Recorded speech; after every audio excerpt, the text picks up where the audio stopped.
Hey everyone, this is Cholera, and we are back. I am back with Moletrap, of course, with Luxury and Kal playing against each other in set 2 of STX Seoul versus KTF Magicians. Two players who are very exemplary in the past and somewhat in the present.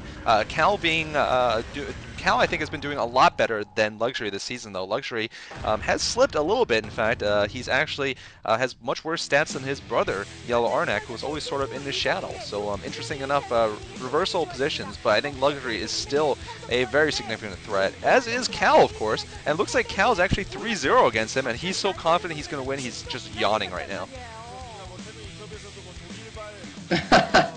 Yeah, you know, I am going to favor Kal in this matchup for the reason you just mentioned. But I think, I mean, this could be a very even game because Luxury is coming off of owning Stork in some ZVP in the World Cyber Games not that long ago. So we know he's capable of some really high-level ZVP. And I wanted to mention, I was thinking about it, I think this match is almost kind of the most important match in this whole series because July Zerg, of course, it took game 1, but if we look at the next couple games after this, game 3 is Hwashin versus Firefist, and I hate to say it, but that's almost a certain win for Hwashin. And then game 4 for STX, that is, and then in game 4 it's Hero versus Flash, and that's almost a certain win for KTF. So this is kind of like, even though it's not game, it's not game 5, but this is kind of like the tiebreaker game in itself, because whichever side wins this game is going to have a real advantage because either side is going to win one of the next following games according to what would normally happen, although anything can happen in StarCraft. So basically, I mean, if Kal wins this game, it's basically Seoul's match. There's not much of a way that KTF will be able to take this matchup from him. But if KTF takes it, then they're going to be in good position too. So anyway, just be interesting to see how this goes. And we're going to see Luxury is the teal Zerg, of course, in the bottom left corner.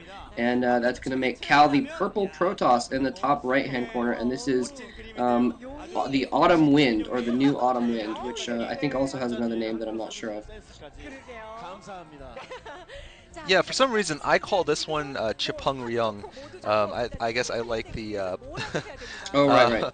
In this case, I like. Never mind. I'm not even gonna go into it. It's just weird because I call this Chupung Ryeong, but then I call Harmony instead of the new whatever moon, the soul, the stars, and whatever the hell it's called. Oh, fresh wind and a bright moon. All right. Anyway. Serious, I don't remember the other name. Harmony, it's much easier. Alright, anyway, looks like we're seeing a 9-pool here from Luxury, so a fast start here to this game, and we'll see if Kal decides not to mess up, like a lot of Protoss players have been doing, or, not really mess up, but what they do often is they build one cannon, then they put the Nexus down, and then they go for the second cannon. They just hope the Zerg doesn't send all 6 lings directly to their base, because then they're screwed. There's pretty much nothing they can do if that is the build order, and that is what the Zerg decides to do. But, they do that for that slight advantage they can get if the Zerg chases the probe instead of goes right for the main.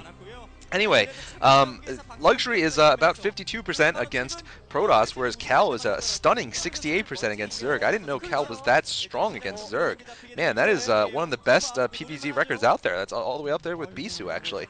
So, that's actually quite impressive. We'll see what he ends up doing this game, but we're going to see Speedlings as the opening here for Luxury. Yeah, we're seeing him take his drones off gas once he's got that 100 gas for the speed upgrade. He's got some Zerglings out as well. So we're going to see him, and 2 cannons are down for Kal, so you don't have to be worried about a noob kill, Cholera.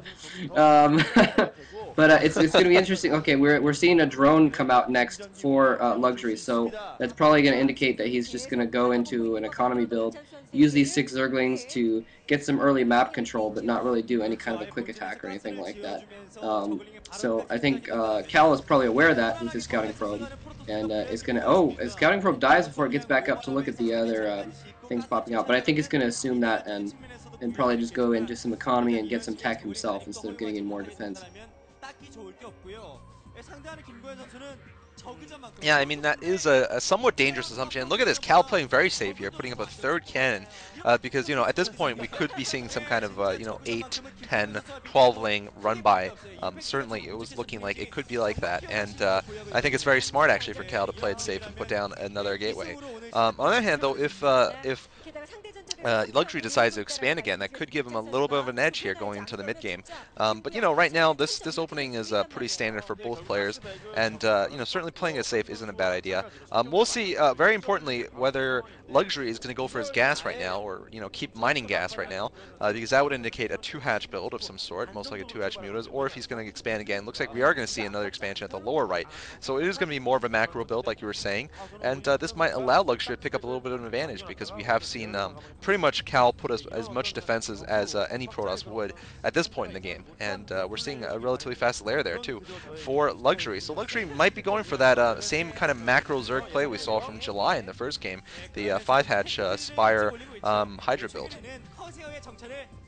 Yeah, I guess you're right. It is probably a good idea to play it safe in this kind of situation because there are players, and I think Luxury is probably not the top person on the list, but someone like July Zerg, for instance, would be very likely to kill off that scouting probe and then switch over and get a ton of lings and trick the Protoss player basically. So getting that third cannon and getting that door sealed up is not a bad idea at all.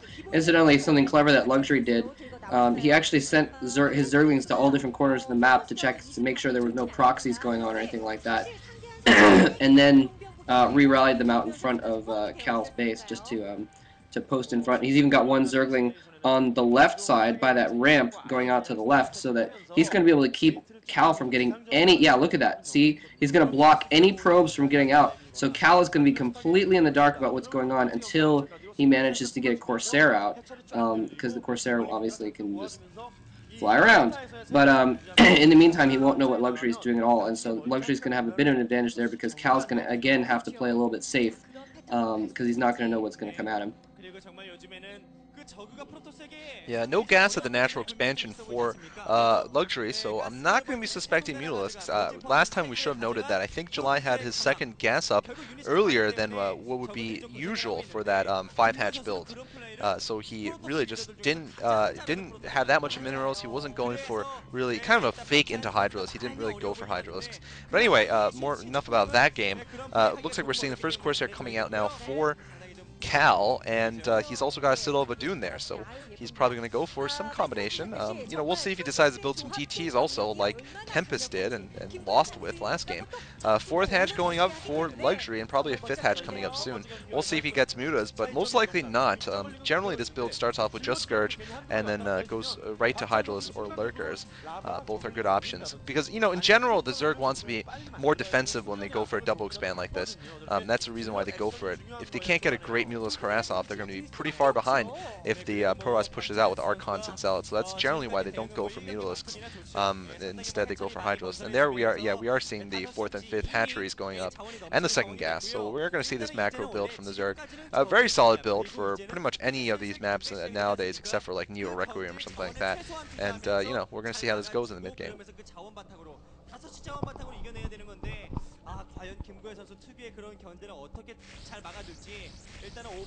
Moletrap? Oh, nice dodge by Cal. That Corsair looks like it's going to get away with its life after all. Oh no, actually some other Scourge coming in to intercept. Is it going to sandwich? Yes. The Corsair does go down. So Cal losing his first Corsair, pretty bad to begin with here. He's putting up some cannons around because he doesn't know anything about what's going on now. And it looks like Luxury's coming in with a bunch of Scourge and one Mutalisk, which is an interesting combination. He's just trying to pick off some probes if there's no cannon there or something like that. There is a cannon, so he's just going to run off. So Cal playing it safe, and it's a good thing that he did, I guess. Yeah, interesting. I mean, I think maybe he was just trying to use that Mutalisk to take hits from photon cannons. Maybe he was hoping to catch a shuttle or a Corsair. But looks like there's a big macro here coming out for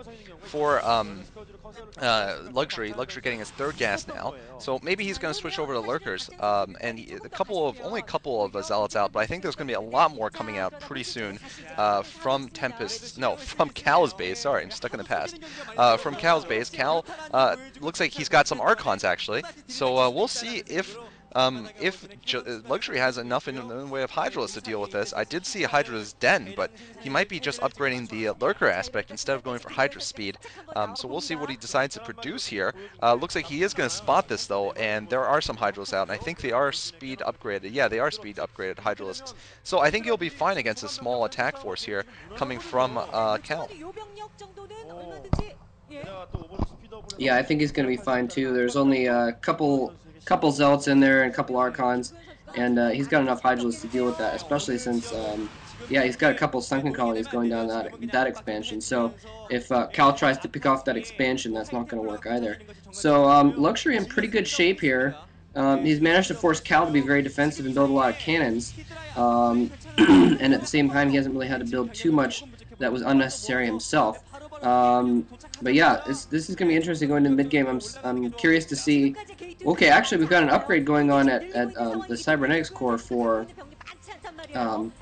Kal. So let's see. Okay, so he's probably going for air weapons, I guess. But I haven't seen any other Corsairs out. So have you seen any other Corsairs out? Do you know what that's all about? No, I mean, I guess it could be just for Goon range also, if he's expecting Lurkers in the near future. Whoa, looks like somehow Kal's managed to get some Zealots now into the lower right base by walking up and down those side ramps. And he might actually pick off a couple of these drones here, although he's not having much success with his micro. Looks like he is going to pick off 2 gas drones. So that's a decent job there from Kal, doing a little bit of harassment. Not much of action so far in this game. Looks like both players are going to choose to keep this into a big macro game, and we'll see, importantly, whether Luxury manages to deny the next expansion. That will be his main goal right now. Here we're seeing also a robotics facility. Meanwhile, Kal, of course, wants to shut down one of these expansions. That would be very good for him. Double evil chambers going up now for Luxury. Got to get his upgrades up. Kal had the forge spinning, so most likely he's done with +1 at this point, and he's got speed. He might be going for a timing attack, but notice, interesting enough, he doesn't have any High Templar. He's going to rely on just Zealots, Dragoons, and Archons. So interesting combination here. I think it's going to be defeated if Luxury has any Lurkers or any Hydralisks in any number of force. But he's actually gone for Mutas, interesting enough, and that combination isn't too bad against Mutalisks, Dragoon, Archons. So we'll see. This is going to be pretty interesting here. That's actually a pretty good combination against Mutalisks, as a matter of fact. He has a really good mix there, as you said, though, except for High Templar. So Kal needs to be a little bit worried in that sense, because he doesn't have any sort of mass control units, such as Reavers or HT or something like that. So yeah, it'll be interesting how he's getting some High Templar out now, and maybe he's going to wait for them to get some energy before he actually pushes on Luxury's base. He's kind of pushing towards there, putting some pressure on. He does have 1 Templar there, actually, probably at least 1 Storm. Actually, I think Luxury may have just picked off that Templar, and now he's going with the Hydralisk. Yeah. Huge battle going down in the middle here. He does have a lot of Zealots, though, to back it up. I think that Luxury is going to get pushed back here. Yeah, but look at how many Mutalisks are still there for Luxury. So Luxury, I think, is going to pick off these Dragoons here, although he's taking a lot of hits. He doesn't have any Zerglings surrounding those Dragoons, unfortunately for him. He did take down the Archons, the High Templar, so all he has is just some Dragoons to deal with, but so many speedlots there, and I don't know what happened to those Mutalisks, but they probably just got eaten by those upgraded Dragoons. So this is actually looking really bad for Luxury. I think he wasn't expecting this timing attack. It's kind of a weird timing attack for Kal, you know, who...